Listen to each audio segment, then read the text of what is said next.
Pernahkah kamu merasa lelah, stres, dan tidak bersemangat setiap kali berada di sekitar orang-orang tertentu, mungkin di kantor, di lingkungan pertemanan, atau bahkan di rumah sendiri? Jika iya, bisa jadi kamu sedang terjebak dalam lingkungan yang toksik. Lingkungan toksik itu seperti polusi udara, pelan-pelan meracuni mental dan emosional kita tanpa kita sadari. Rasanya seperti berjalan di lumpur hisap.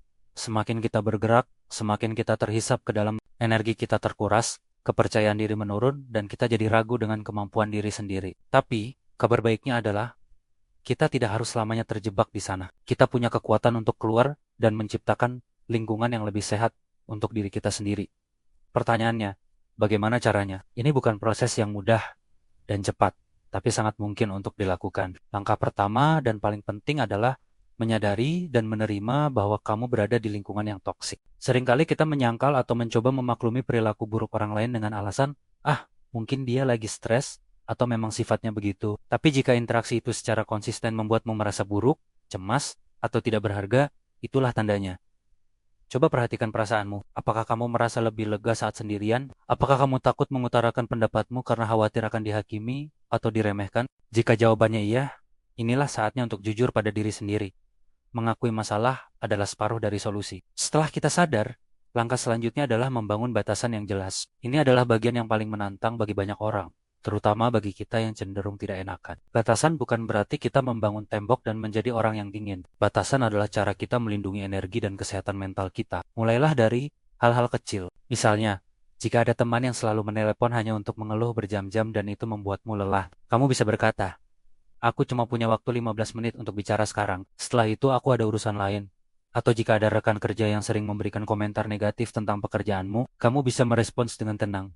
"Terima kasih atas masukanmu, tapi aku sudah punya cara sendiri untuk menyelesaikannya." Kuncinya adalah bersikap tegas, tapi tetap sopan. Kamu tidak perlu marah atau bersikap defensif. Cukup sampaikan batasanmu dengan jelas. Awalnya, orang-orang di sekitarmu mungkin akan kaget atau bahkan tidak suka dengan perubahan ini, karena mereka sudah terbiasa bisa menginjak batasanmu. Tapi ingat, reaksi mereka bukanlah tanggung jawabmu. Tanggung jawabmu adalah melindungi dirimu sendiri. Semakin sering kamu melatihnya, semakin mudah untuk menetapkan batasan. Anggap saja ini seperti melatih otot di gym. Awalnya sakit dan tidak nyaman, tapi lama-kelamaan ototmu akan semakin kuat. Selanjutnya, kurangi interaksi secara bertahap. Jika kamu tidak bisa langsung memutus hubungan, misalnya dengan rekan kerja atau anggota keluarga, cobalah untuk mengurangi waktu yang kamu habiskan bersama mereka. Jika biasanya kamu ikut makan siang setiap hari dengan kelompok yang suka bergosip, coba sesekali makan siang sendiri sambil mendengarkan musik atau membaca buku. Jika ada acara kumpul-kumpul yang kamu tahu akan membuatmu tidak nyaman, tidak apa-apa untuk menolaknya dengan sopan. Kamu bisa bilang sudah punya acara lain. Prioritaskan kedamaian batinmu. Kamu tidak berutang penjelasan panjang lebar kepada siapapun. Semakin sedikit kamu terpapar racun itu, semakin banyak waktu dan energi yang kamu miliki untuk fokus pada hal-hal positif. Selama proses ini, sangat penting untuk mencari dan membangun support system yang sehat. Carilah orang-orang yang benar-benar mendukung, yang membuatmu merasa dihargai, dan yang bisa memberikan energi positif. Ini bisa teman lama, anggota keluarga yang suportif, atau bahkan komunitas baru dengan minat yang sama. Habiskan lebih banyak waktu dengan mereka.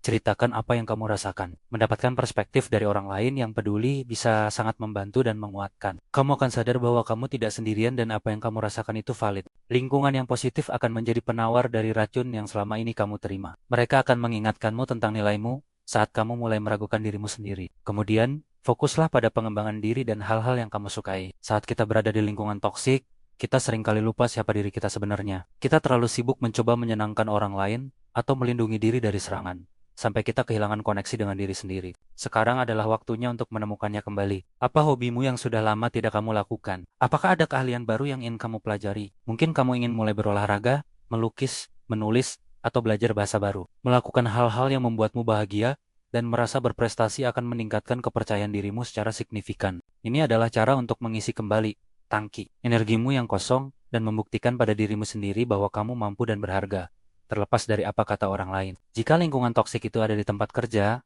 dan kamu sudah mencoba berbagai cara, tapi situasinya tidak membaik, mungkin sudah saatnya untuk mempertimbangkan mencari pekerjaan baru. Ini memang keputusan besar dan menakutkan, tapi ingatlah bahwa kesehatan mentalmu jauh lebih berharga daripada gaji atau jabatan. Tidak ada pekerjaan yang sepadan dengan mengorbankan kedamaian dan kebahagiaanmu setiap hari. Mulailah memperbarui CV-mu, lihat-lihat lowongan, dan perluas jaringanmu secara diam-diam. Memiliki rencana untuk keluar akan memberimu harapan dan kekuatan untuk bertahan sementara waktu. Hal yang sama berlaku untuk lingkaran pertemanan. Terkadang, kita harus berani melepaskan teman-teman yang tidak lagi membawa dampak positif dalam hidup kita.